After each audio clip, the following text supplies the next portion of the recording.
Ese es en una muestra de sangre, le dan un piquetito en el tobillo y entonces con las gotitas de sangre se hace el tamiz y eso se hace a las primeras 48 horas de vida, después de las primeras 48 horas de vida. Y de esos hay varios. El básico, que es el que se hace a nivel nacional, tiene la detección de 5 enfermedades que son metabólicas, que no son detectables así a la vista, ¿no? Que se necesita un estudio, pero que sí es importante saberlas porque mientras más temprano se dé tratamiento, mejor es el pronóstico. Hay otros que ya están más en el sector privado, que puede ser el tamiz ampliado o el ampliado especial, que entonces va de 5 hasta 15 enfermedades o hasta 30 y tantas enfermedades. Entonces va a depender mucho también de la consulta prenatal, de poderle decir al papá cuál es el que conviene hacer o no, porque pues, depende de cada familia, ¿no?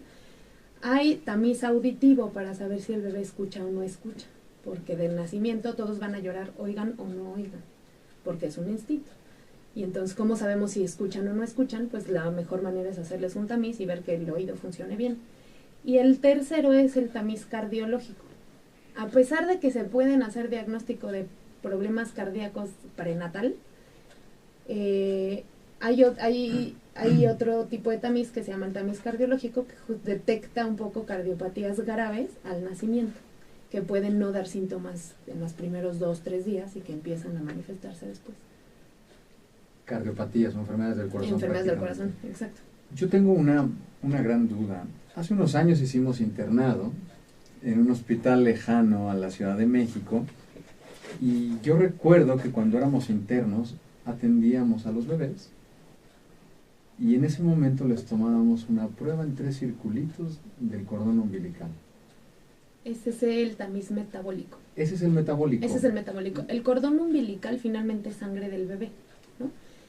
Y podíamos hacer la prueba, antes hacíamos la prueba justamente en el papel filtro, y así que tenía unos circulitos y tenías que poner la gota muy bien puesta y demás para que funcionara, ¿no?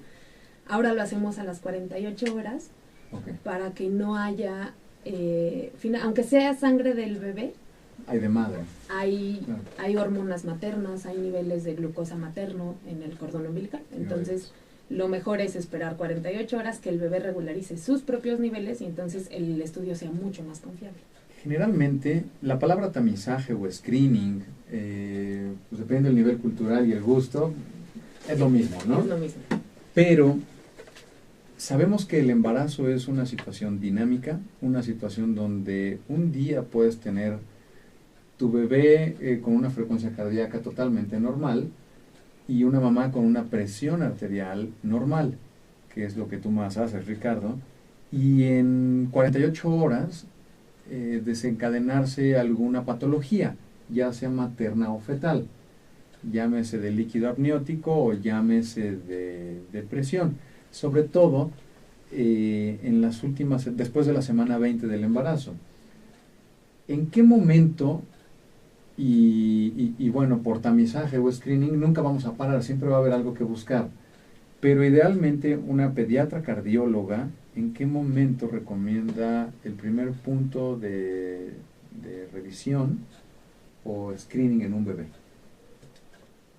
Híjole, como pediatra desde el tamizaje y los primeros screenings que se hacen incluso a la semana 11, que es cuando se buscan datos de síndrome de Down, por ejemplo, desde ese a nosotros nos da mucha información para saber si hay o no riesgo de algún problema similar. ¿Y el ideal, el momento ideal para ti como donde dices ya tengo todo lo necesario para poder descartar lo esencial de una formación del corazón o funcionamiento?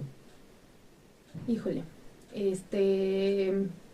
pues como bien lo dijiste, todo es dinámico, ¿no? Entonces, si empezamos en la semana 11 a hacer detecciones,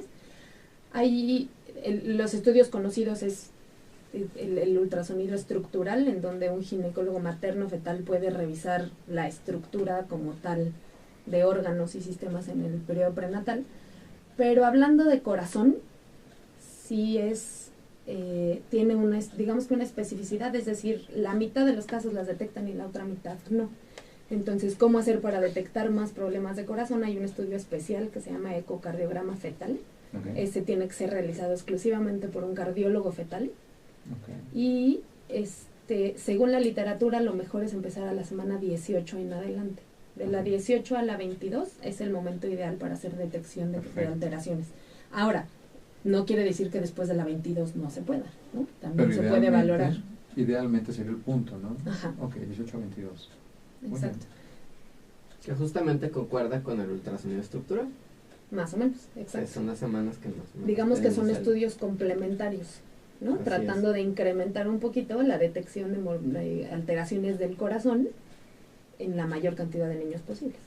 Y mientras más detectemos cosas de forma prenatal, más cosas podemos prever para el momento de nacimiento. Claro, y sobre todo algo que sobre todo ya entrando que es tu rama, pues si nosotros detectáramos un bebé que tiene un problema cardíaco, ¿cuál sería el problema cardíaco más frecuente en el bebé al que tú te enfrentas? El más frecuente estructural es una cosa que se llama comunicación interventricular, es decir, es un agujerito que comunica el lado derecho con el lado izquierdo del corazón. La gran mayoría cierra solos, pero hay otros que no, y entonces de todas formas hay que revisarlos para saber cuál sí y cuál no tiene riesgo de cerrar solito, ¿no? Hay otros que no son tan fáciles de detectar, como la comunicación interauricular, que también es otro tipo de agujerito, que es también bastante pasivo. Lo importante es detectar las cardiopatías que necesiten tratamiento al nacimiento.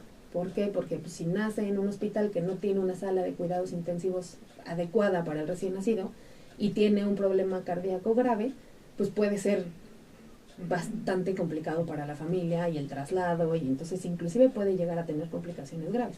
Si lo detectamos a tiempo, podemos incluso hasta decir lo que ideal es que nazca en tal o tal hospital para que en el momento de que nazca se pueda hacer algo y que el bebé le vaya mejor, ¿no?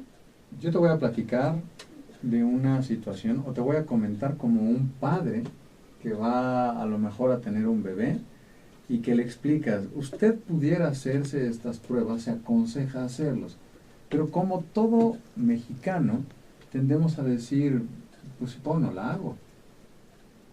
Ya sé que por detectar puedo detectar todo y igual y no tengo nada y podemos hacer pruebas de genética y todo. Siendo muy concretos, ¿cuáles serían una persona que un bebé tiene una alteración, ya sea interventricular o alteración, cuáles serían las alteraciones o clínicamente cómo podrían detectar los padres de un bebé que un bebé tiene un problema cardíaco al nacimiento? ¿Prenatal? No, ya al nacimiento. Ya al nacer. Híjole, no se ve. Okay. El único problema cardíaco, bueno, el único grupo de problemas cardíacos que sí se puede alcanzar a ver a simple vista son las cardiopatías cianógenas, es decir, las cardiopatías que generan que el bebé se ponga azulito. Y entonces pues uno ve un bebé azulito y evidentemente eso no es normal, ¿no? Pero de ahí en fuera prácticamente ninguna se ve. Habría que hacer un estudio. Algo? No necesariamente. Okay. Depende mucho de la cardiopatía, cuál de los niños tiene, o sea, hay ciertas cardiopatías que sí afectan peso y talla, otras no.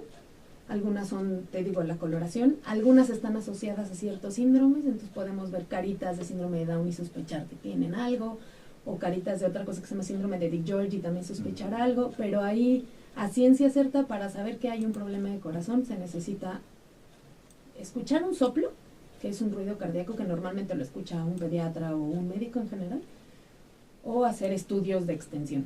Pero de verlo así, saber tiene algo en el corazón de simple vista, está un poco complicado. ¿Hay algo por genética?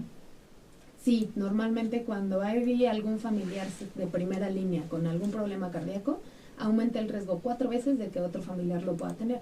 Ahora el riesgo si es del 1% sube al 4%, sigue siendo un riesgo bajo, pero sí lo incrementa. Entonces hay que buscarlo. Yo creo que ahí sería bien importante, sobre todo cuando nosotros detectamos una embarazada que tiene un problema cardíaco, ¿no? Ese sería yo creo que el primer punto más importante, no tanto la hipertensión, sino por ejemplo, tengamos alguna cardiopatía, alguna valvulopatía, ¿sí? Alguna enfermedad previa conocida del corazón, fiebre reumática, que es muchas veces ya dicen ¿qué es eso?